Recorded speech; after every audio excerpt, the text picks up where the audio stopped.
Il s'agit pour les rapports 42 et 43 de la rénovation d'églises. Oui. Alors, monsieur le maire, il fut un temps où vous déclariez préférer investir dans les écoles plutôt que dans les églises. Nous constatons que vous investissez et dans les écoles et dans les églises. C'est bien. C'est très bien.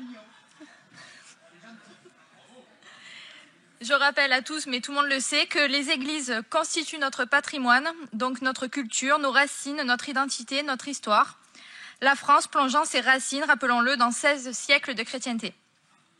Nous nous réjouissons de constater que vous écartez toute idéologie pour répondre aux besoins légitimes des Marseillais qui passent par la conservation de leur patrimoine religieux.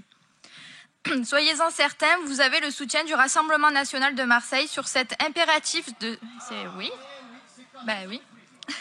Sur cet impératif de sauvegarde de nos églises et donc de notre identité chrétienne.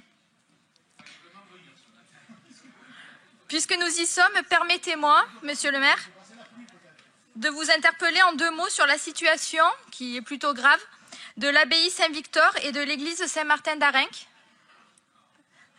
L'abbaye Saint-Victor est non seulement un joyau patrimonial marseillais, mais il dépasse le cadre de notre ville et même de notre pays. Il est unique dans tout le bassin méditerranéen et devrait recevoir la visite de milliers, sinon de pèlerins, en tout cas de touristes amoureux de l'art chrétien sous toutes ses formes, y compris celui de ses abbayes.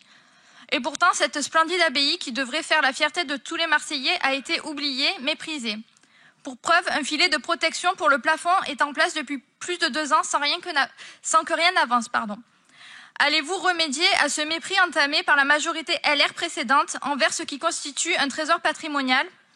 C'est une abbaye très fréquentée par les paroissiens. Ces croyants aussi méritent votre attention.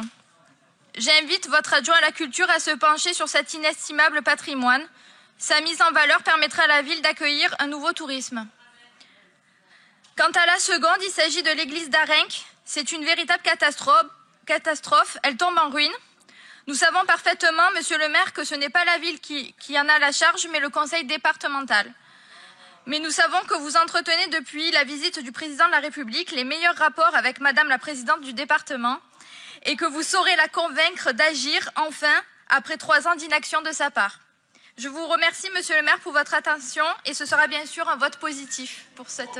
Allez, merci, madame Grech.